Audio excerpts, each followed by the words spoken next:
क्या आपने कभी सोचा है कि आपकी आंखों और उंगलियों से भी ऊर्जा निकलती है? अगर नहीं, तो एक छोटा सा प्रयोग करके देखिए और सच जानकर आप चौंक जाएंगे। आइए जानते हैं कैसे प्रयोग करना है। हिप्नोटिक शक्ति यानी सम्मोहन शक्ति। मानव में एक विशेष प्रकार की ऊर्जा और चुंबकीय शक्ति होता है। इस शक्ति के माध्यम से ही मानव इतना रहस्यमय बन सका है। सम्मोहन शक्ति के मुख्य केंद्र मनुष्य की आंखें और उंगलियों के सिरे होते हैं। उदाहरण के लिए, आप अपने सिर का बाल तोड़कर लटका दीजिए। इस बात का ध्यान रखिए कि उस पर हवा का प्रभाव ना हो या ऐसे स्थान पर नहीं लटका हुआ होना चाहिए जिससे कि वो हवा के प्रभाव से हिल सके।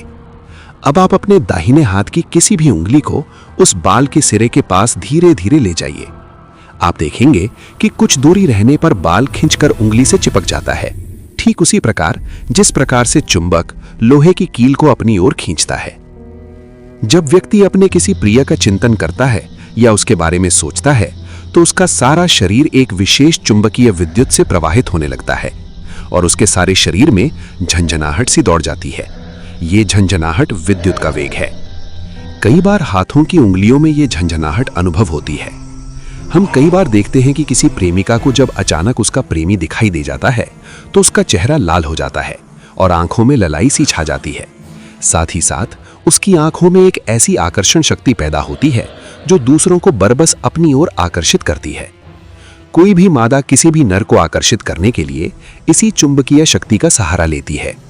इसी प्रकार जब कोई पुरुष किसी नारी को आकर्षित करने की सोचता है तो उसके सारे शरीर में एक विशेष प्रकार की चुंबकीय शक्ति पैदा हो जाती है और उस समय उसका शरीर एक विशेष आकर्षण से युक्त हो जाता है। एक छोटे प्रयोग से मैं अपनी बात को स्पष्ट करना चाहूंगा। किसी स्वस्थ व्यक्ति को देखकर आप गंभीरता से अपने हाथ की उंगली को उसके ललाट के पास या उसके सिर के पास ले जाइए और धीरे धीरे गोल गोल घुमाइए। 2 मिनट बाद यदि आप उससे पूछेंगे तो वो बताएगा कि उसके सिर में दर्द हो रहा है।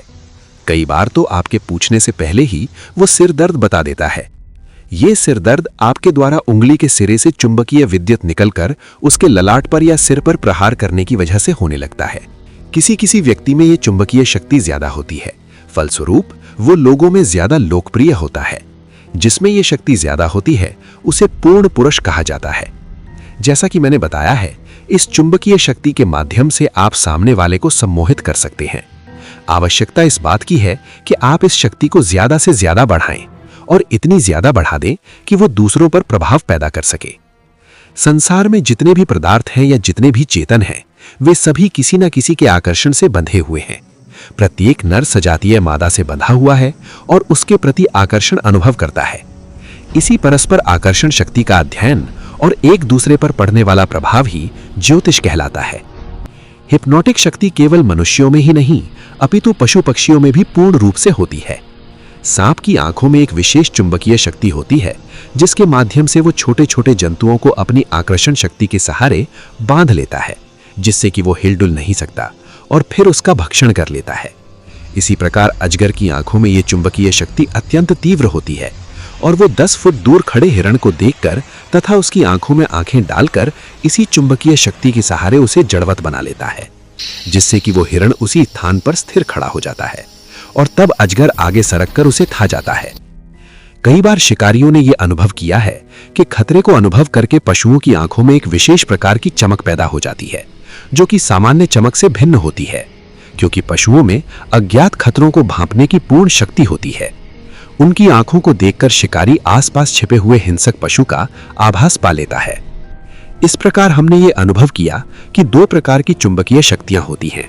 एक तो वो चुंबकीय शक्ति होती है जो कि प्रत्येक प्राणी में थोड़े बहुत रूप में स्वाभाविक रूप से होती है और जिसके माध्यम से वो दूसरों को प्रभावित करने का प्रयत्न करता है। दूसरे प्रकार की चुंबकीय शक्ति खतरे के समय पैदा होती है और इस प्रकार की शक्ति उसे सुरक्षा देने की चेतावनी प्रदान करती है।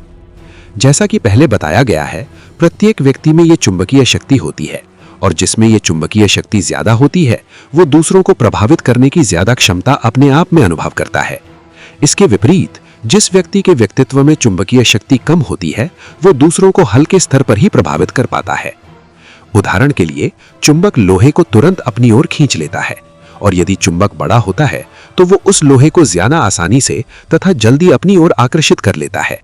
इसका कारण यह है कि उस चुंबक के बड़े होने की वजह से उसमें चुंबकीय शक्ति ज्यादा है और उसके अणु एक दूसरे के साथ ज्यादा घनत्व लिए हुए हैं, जिससे कि वे सभी अणु मिलकर एक विशेष प्रकार की शक्ति पैदा करते हैं, जिसके फलस्वरूप लोहा उसकी ओर आकर्षित हो जाता है तथा उससे चिपक जाता है। प्रत्येक मनुष्य में यही चुंबकीय शक्ति विरल अवस्था में हो सकती है, पर यदि उस चुंबकीय शक्ति के अणुओं को घनत्व दिया जाए तो वो चुंबकीय शक्ति बढ़ सकती है और आसानी से सामने वाले को प्रभावित कर सकती है। इसका तात्पर्य यह हुआ कि यदि व्यक्ति एक विशेष अभ्यास करे तो उस अभ्यास के द्वारा वो अपने शरीर में निहित चुंबकीय शक्ति को बढ़ा सकता है और सफलता प्राप्त कर सकता है। डॉक्टर मेस्मर ने यह बताया था कि प्रयोग, परीक्षण तथा अभ्यास के द्वारा इस चुंबकीय शक्ति को जितना चाहे बढ़ा सकते हैं और इसके माध्यम से वे असंभव कार्य भी संभव कर सकते हैं जो कि सामान्य अवस्था में संभव प्रतीत नहीं होते। उन्होंने ये भी बताया कि इस चुंबकीय शक्ति को एक स्थान से दूसरे स्थान पर परिवर्तित कर सकते हैं या उसे दूसरे रूप में प्रकट कर सकते हैं। डॉक्टर मेस्मर ने जो कुछ कहा है, हमारे भारतीय महर्षियों ने वर्षों पूर्व इसी तथ्य को सिद्ध करके दिखा दिया था और उन्होंने इसको प्राण शक्ति के नाम से बताया था। ये प्राण शक्ति प्राणायाम तथा यौगिक क्रियाओं के द्वारा विकसित की जा सकती है और इसके माध्यम से व्यक्ति सिद्ध योगी बन सकता है और वे सभी आश्चर्यजनक कार्य कर सकता है जिसके बल पर भारत विश्व में सिरमौर है। प्राणायाम के द्वारा इस प्राण शक्ति को खींचकर अपने शरीर में जिस प्रकार से समाहित की जाती है, उसी प्रकार से इस प्राण शक्ति को दूसरे शरीर में प्रवाहित कर उसे रोग मुक्त किया जा सकता है, उसे जीवन दान दिया जा सकता है और उसकी आयु बढ़ाई जा सकती है।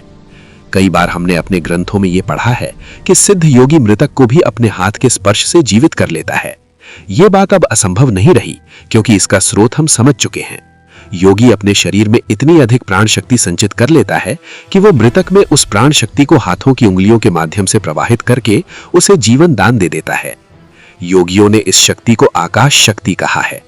जहां पर भी शून्यता है वहीं पर आकाश है। इस प्रकार ये सारा ब्रह्मांड इस आकाश में समाहित है। इसका तात्पर्य यह हुआ कि प्राण शक्ति और आकाश शक्ति अपने आप में एक ही है।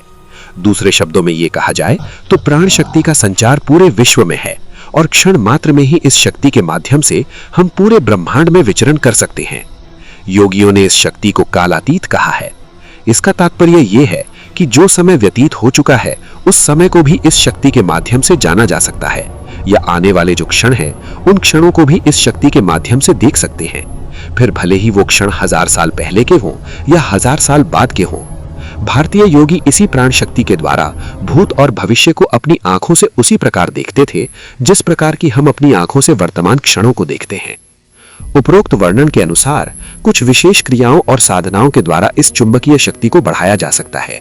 जितनी ही अधिक ये चुंबकीय शक्ति हमारे शरीर में होगी उतना ही अधिक हम अज्ञात स्थानों को देख सकेंगे, अज्ञात क्षणों को पहचान सकेंगे और अज्ञात रहस्यों को जान सकेंगे।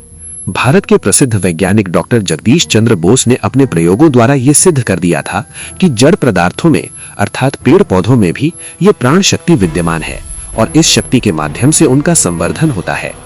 उदाहरण के लिए उन्होंने अपने प्रयोगों से यह सिद्ध किया था कि यदि किसी पौधे को रोपकर उसके पास कोई बेल लगा दे तो वो पौधा दूसरे पौधे की अपेक्षा जल्दी विकसित होता है और दूसरे पौधे की अपेक्षा ज्यादा मजबूत और स्थिर होता है। डॉक्टर चारकोट ने इस ऊर्जा का अध्ययन करते हुए इस बात का अनुभव किया कि यदि इस ऊर्जा को भावना का पुट दिया जाए तो ये ऊर्जा जल्दी घनत्व को प्राप्त कर लेती है। उन्होंने बताया कि यदि किसी व्यक्ति में किसी से मिलने की भावना होती है तो उसकी आंखों में एक विशेष चमक आ जाती है और उसके पैर तेजी से उठने लगते हैं।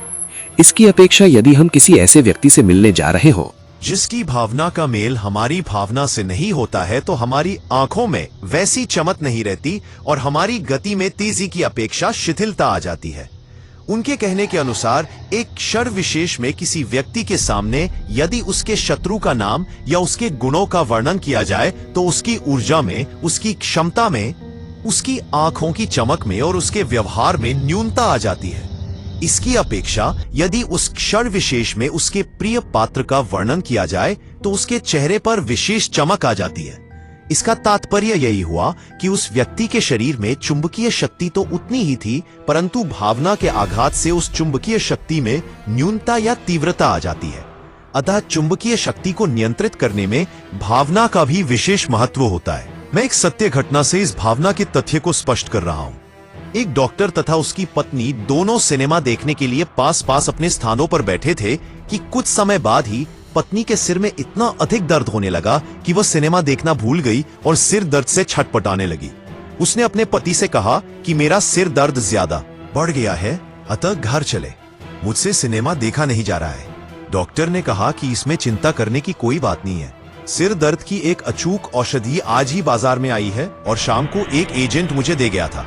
उसकी एक गोली मेरी जेब में है और मैंने परीक्षण भी किया है कि इससे भयंकर से भयंकर सिर दर्द भी 1 मिनट में समाप्त हो जाता है। और ऐसा कहते कहते डॉक्टर ने और कोई साधन न देखकर अपनी पैंट का बटन तोड़कर उसे अंधेरे में पत्नी के हाथ पर रख दिया और पत्नी उसे मुंह में रखकर चूसने लगी। कुछ ही मिनटों बाद पत्नी को राहत सी अनुभव हुई और 4-5 मिनट बाद उसका सिर दर्द समाप्त हो गया। उसने अपने पति को कहा कि वास्तव में ही यह गोली आश्चर्यजनक प्रभाव वाली है, इससे मेरा सिर दर्द समाप्त हो गया है। और वह आनंद पूर्वक 3 घंटे तक अपने पति के साथ सिनेमा देखती रही। यह सिर दर्द किसी दवा या गोली की वजह से नहीं मिटा था, परंतु उस पत्नी को अपने पति, उसकी चिकित्सा तथा उसकी योग्यता पर पूरा विश्वास था और उसी विश्वास से यह भावना मन में आने पर कि वास्तव में ही मेरे प्रिय पति ने मुझे जो भी चीज दी है वह मेरे सिर दर्द में निश्चित रूप से सहायक है, उसका सिर दर्द समाप्त हो गया। वे नित्य कार्यों में और जीवन के क्रियाकलापों में इस प्रकार के सैकड़ों अनुभव देखते हैं। फुटबॉल खेलते समय खिलाड़ी के अंगूठे में जोरों से चोट लग जाती है, अंगूठा फट जाता है, खून की धार बह निकलती है, परंतु खेल भावना में तीव्रता से लिप्त होने के कारण उसे उस दर्द का एहसास ही नहीं होता है। परंतु ज्यों ही खेल खत्म होता है और जब उसकी नजर अपने फटे हुए अंगूठे पर पड़ती है तो उसके मुंह से दर्द की सिसकारी निकल जाती है और वह जोरों से छटपटाने लगता है। वह यह जानकर आश्चर्यचकित हो जाता है कि इतने तीव्र दर्द के रहते वह 1 घंटे तक किस प्रकार से खेलता रहा। कई बार हम देखते हैं कि जब रोगी मृत्यु के आसपास होता है तो उसे प्रिय पदार्थ खाने की इच्छा होती है।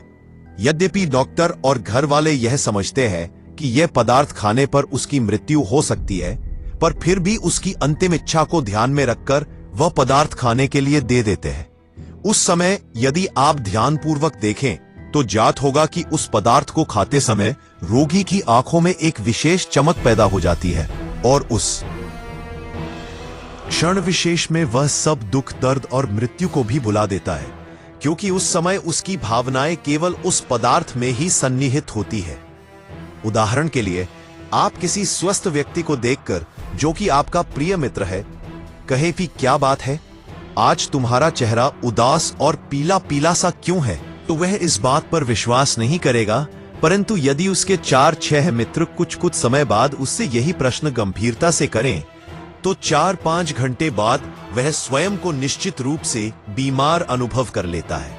उसमें काम करने की शक्ति खत्म हो जाती है और घर जाकर चारपाई पर पड़ जाता है, जबकि वास्तव में वह बीमार होता नहीं है, अपितु उसे बीमार होने की भावना देने से वह अपने आप को बीमार अनुभव करता है तथा सचमुच में ही वह बीमार पड़ जाता है। इन उदाहरणों से यह स्पष्ट होता है कि प्रत्येक मनुष्य में एक चुंबकीय शक्ति होती है, जिसे कि भारतीय योगी प्राण शक्ति कहते हैं। उस शक्ति को विशेष प्रयोगों के द्वारा घटाया बढ़ाया जा सकता है और उस शक्ति के द्वारा असंभव कार्यों को भी संभव किया जा सकता है। इस शक्ति को बढ़ाने और घटाने में भावना का लाई जा सकती है भी एक निश्चित महत्व होता है। भावना के द्वारा इस शक्ति में तीव्रता या न्यूनता अतः हमारे जीवन में भावना का भी विशेष महत्व है, और यदि हम इस महत्व को भली भांति समझ लें तो हम वे कार्य भी कर सकते हैं जो कि अपने आप में। अगले अध्याय देखने के लिए वीडियो को लाइक तथा हमारे चैनल को सब्सक्राइब करें।